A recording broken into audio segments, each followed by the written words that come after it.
It took Bitcoin 12 years to become $1 trillion network, and there's nothing else. Bitcoin is worthless artificial gold. I must say I bought some, and it's my best investment.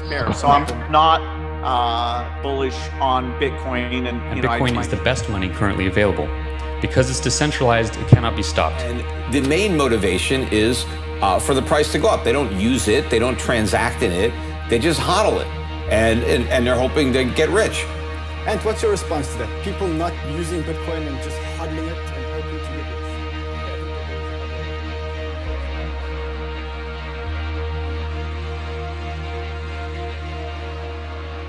rich? A few months ago, I asked for your thoughts on Bitcoin. The responses I received were exactly as I was expecting. Most didn't understand it. Some of you labeled it a scam, and others praised it extensively, saying it's going to be one of the biggest things in the future, or that it's going to make us question what exactly money and currency really is. You see, I avoided looking into Bitcoin for as long as I could, but there's only so many social media profiles with laser eyes in them that you can bear before you start to ask, what exactly is going on here?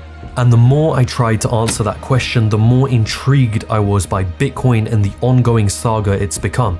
Take, for example, the fact that its creator, an individual or a group of individuals under the pseudonym Satoshi Nakamoto, remains anonymous and unidentified to this day, and is said to own 1 million Bitcoins, which at the time of making this video makes Nakamoto worth over $62 billion.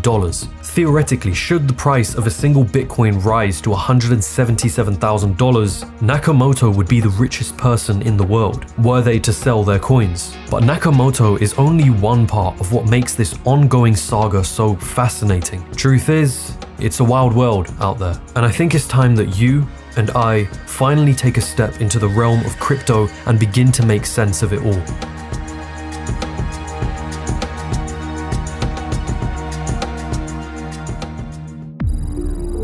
Bitcoin is a story. It's a story about the very thing that influences our actions today. The piece of paper that we call money, or the numbers you see on a screen in your bank account. But if you rewind time far enough, you'll find that our ancestors purchased goods using a method we wouldn't recognize today. Payment first began with barter, a system which involved trading goods for other goods. A few fish for a loaf of bread, a dozen eggs for a bunch of lettuce, and so on. But this system had a problem. It relied on us wanting what the other person had. It relied on a coincidence of wants. So, our ancestors realized that we needed a medium of exchange to represent the value of the items they wanted to buy, such as cattle, shells, and eventually coins made of precious metals. Then, thousands of years later, countries started using paper money that was backed by gold. In other words, the dollar would be backed by a certain amount of gold, and you could theoretically exchange those dollars for physical gold that a country held in its reserves. This system was known as the gold standard. In 1971, however, the US officially left the gold standard along with many other countries. This meant that the dollar was no longer backed up by gold. The dollar was simply backed up on the basis that the government decreed that it had value, and we all agreed that it does. Doing this allowed governments and central banks to have more control over our money supply, making it easier to use monetary policy to respond to times of financial crisis. This type of money, the money that we use today, which is no longer backed up by gold, but rather our faith in government, is known as fiat money. Now, there exists both arguments for and against fiat money, but the important thing to realize here is that this system relies on trust in government. But what if you don't have that trust? Who do you turn to then? Emerging in the late 1980s, the cypherpunks were part of a movement that was against centralized authorities like governments being able to spy on people or have access to their information. They advocated for what is known as cryptography, ways in which we're able to secure communication in the presence of third parties, typically through the use of encryption. With their libertarian views, the cypherpunks saw a clear contradiction between their values and the current financial system. When they looked at banks or central banks, they saw centralized institutions with the power to print as much money as they wanted on their terms. We, the people, trust our banking institutions to be a safe place to put our money, that they won't mismanage it and ultimately collapse. Cypherpunks did not. Lehman Brothers is going bankrupt, and financial markets from Asia to Europe are doing their utmost to prevent Monday from turning from dark to black.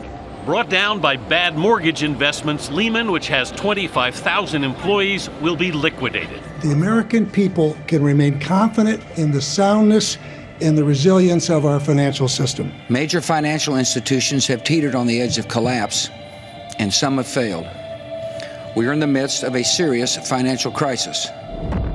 In 2007 and 2008, a global financial crisis was unfolding. A crisis that had its roots in risky lending from banks, so much so that it led to the collapse of one of the United States' biggest banks at the time, Lehman Brothers. It was perhaps no coincidence then that under the shadow of the 2008 financial crisis, a white paper titled Bitcoin, a peer-to-peer electronic cash system, began to circulate on a cryptography mailing list. A paper that was written by someone under the pseudonym of Satoshi Nakamoto. This 9-page manifesto was a blueprint for what Nakamoto described as a purely peer-to-peer version of electronic cash which would allow payments to be sent directly from one party to another without going through a financial institution. Nakamoto took the technological innovations of former cypherpunks and put them together into what we now call blockchain technology. To put it simply, Nakamoto laid out a framework using mathematics, computer science, and cryptography to create a currency that could be used for transactions without needing to trust a central authority. Trust was the problem Bitcoin was set out to solve. Now let's pause for a moment. Here is where things can get a little confusing. Whilst we've covered the motivations behind Bitcoin, now we must figure out what exactly is it and how is it decentralized. Understanding blockchain technology is the key to understanding the fanaticism around Bitcoin that we see today. Bitcoin is not a physical coin. It is in fact entirely virtual, a digital currency. Think of Bitcoin as simply transactions on a ledger. For example, let's say Ben pays 2 Bitcoins to Jane and Jane pays 2 Bitcoins to Carl. These transactions are recorded on a ledger, and so on and so forth for every transaction that comes after. Banks work in a similar way, recording the transactions made through a bank account each and every day using their own system, verifying that the transactions made are in fact valid. In other words, a bank can make sure that somebody with only $100 in their account cannot spend any more than that. Bitcoin, however, is intended to be decentralized. So how could it possibly verify that the transactions made on its ledger are legitimate? That Ben even has 2 Bitcoins to send to Jane in the first place? This is where we introduce the concept of a peer-to-peer or distributed ledger system that Nakamoto outlined in his white paper. Instead of a central authority owning the ledger that records all Bitcoin transactions, the ledger is instead distributed amongst all the other computers or nodes in the Bitcoin network, a network that anyone with a computer can join simply by downloading the Bitcoin software. Now, each time a transaction is made on the ledger, every computer on the network will attempt to verify whether this transaction is legitimate by solving complex algorithms. When a consensus is reached on the network and the transaction is valid, it will be permanently stored on the ledger. If a single node on the network attempts to validate an incorrect transaction, all the other nodes on the network will reject it. And after a certain amount of transactions are made on the ledger, a new ledger is created that contains a type of code, otherwise called a hash, that links back to the previous ledger. This is why we call it a blockchain. Each of these ledgers, or blocks, contain a certain amount of transactions that are then linked to the previous block in the chain, and no public identities are used when transacting on the Bitcoin blockchain. Instead, individuals have both a public and a private key, which appear as a string of random numbers and letters. A private key is used to create a digital signature, and a public key is used to verify the signature without revealing the private key. This process of validating transactions on the block is known as mining. Miners receive a reward of a few Bitcoins for every block they successfully mine, incentivizing them to continue adding to the blockchain. If someone attempts to hack or invalidate a previous block on the blockchain, they would end up invalidating every single block that comes after it, which would be easy to detect and reject by the network. The Bitcoin blockchain allows you to see every single transaction that has ever been made since the very first block, without being able to alter or change the records. In other words, it's a decentralized form of currency that doesn't rely on trust between parties for transactions to occur. You can still find the very first block on the Bitcoin blockchain today, mined by the mysterious Satoshi Nakamoto in 2009, showing that Nakamoto was given a total of 50 Bitcoins as a reward for mining the first block. This block is commonly referred to as the Genesis block. Nakamoto had also set the supply limit for Bitcoins as 21 million within the software code itself. As of today, there are only 2 million Bitcoins left to mine.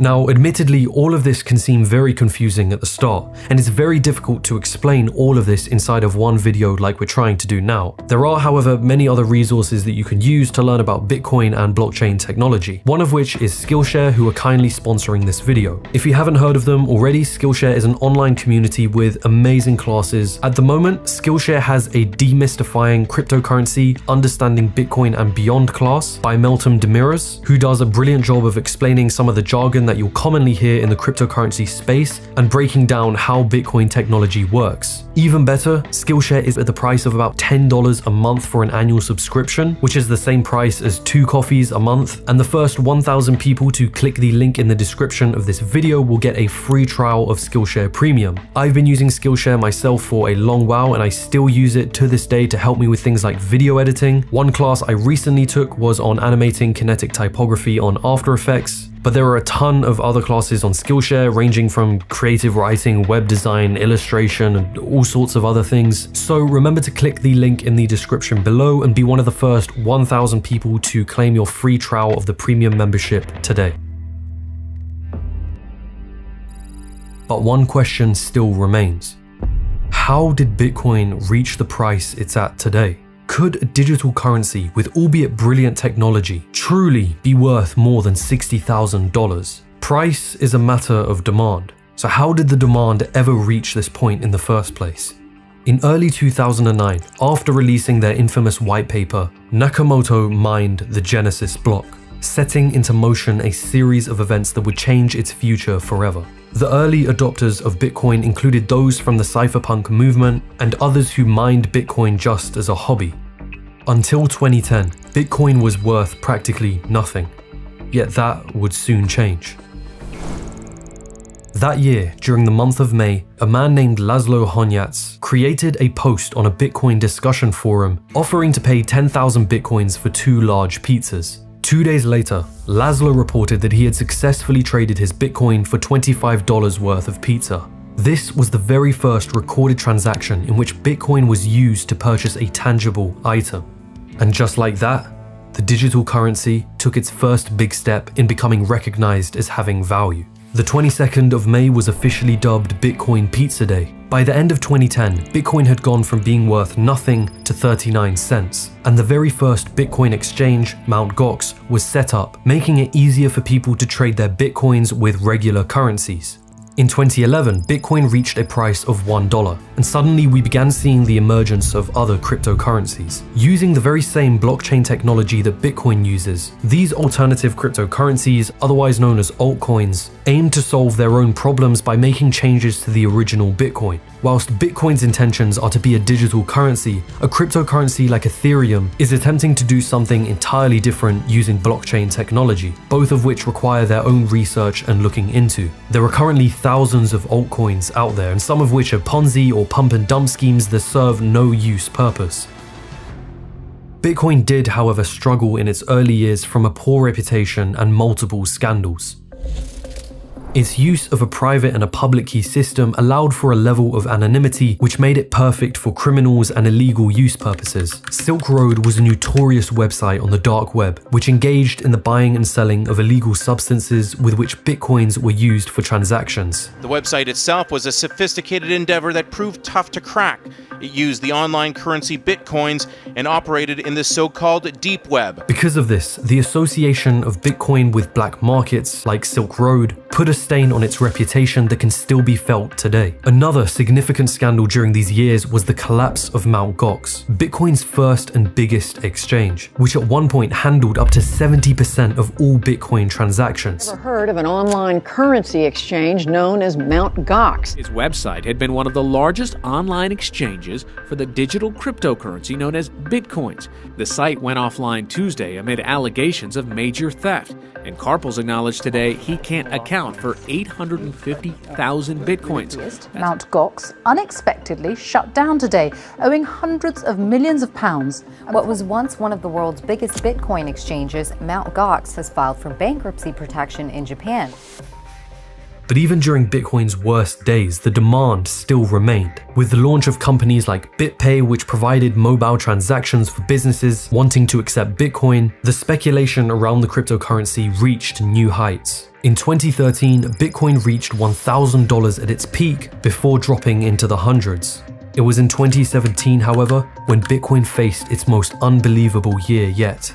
In Japan that very year, a law was passed that accepted Bitcoin as a legal payment method. The hype and speculation continued to mount as headline after headline reported Bitcoin reaching all-time highs. It's during these moments of a bubble where suddenly everyone you ever knew is talking about Bitcoin.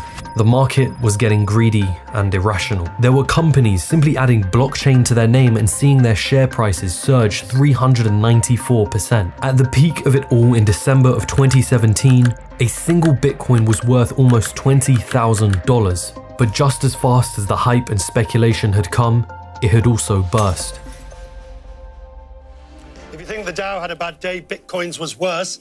The price is now hovering around $7,000, a jaw-dropping loss of nearly 15%. Just check the numbers. Yeah, 15% over the course of the day. Within days after hitting its peak, Bitcoin began to tumble back down in price, spurred on partly because of government crackdowns as cryptocurrency exchanges were banned in China. The fear of missing out swiftly became the fear of losing money, and the price of cryptocurrencies collapsed 80% since its peak, making the 2018 cryptocurrency crash worse than the dot-com crash.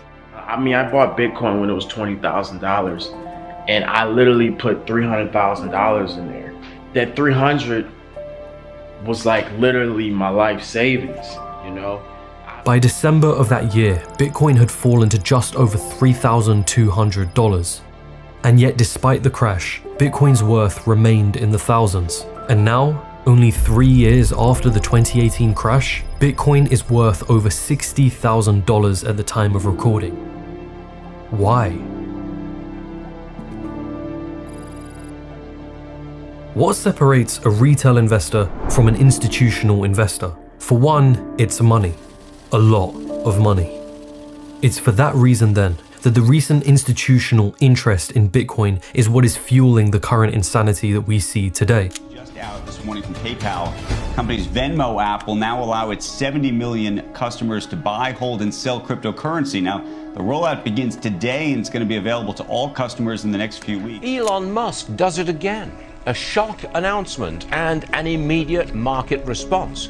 Tesla has put $1.5 billion into Bitcoin, and Musk will accept Bitcoin as payment. And as the US Federal Reserve continues printing money in order to boost the economy under the current circumstances, the fear of rising inflation grows stronger and stronger. You see, the narrative around Bitcoin has changed. Whereas in its initial white paper, Bitcoin was intended to be a currency, more and more investors are looking at Bitcoin as a store of value instead. We'll dive deeper into this pivot during the next part of this series, but it's important to acknowledge that institutional interest in Bitcoin was something it was previously lacking.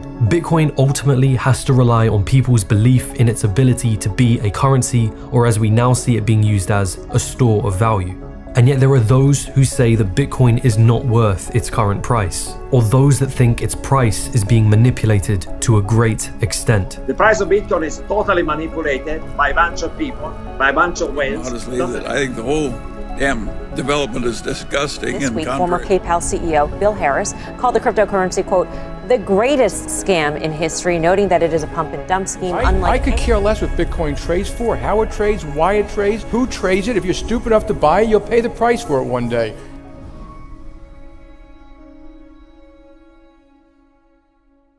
The next part of this series will be coming shortly as we take a dive into the heated debate and speculation around Bitcoin today. The link for that will be in the description when it's out, but I would absolutely recommend you learn about Bitcoin and blockchain technology yourself, especially if you're going to be investing in it. Again, Skillshare is a great resource that you can use to begin learning, as well as having access to tons of other classes. So be sure to click the link in the description below and be one of the first 1,000 people to claim your free trial of the premium membership. But if you did enjoy this video, do hit the like button, do subscribe. Those things are free, but they really help out with the channel. My friends, I wish you the best rest of the day. I look forward to seeing you in the next part of the series. Things are going to be getting really, really interesting. But as always, hand to head, salute. So many days is yet to come. Too many times has come to pass. Too many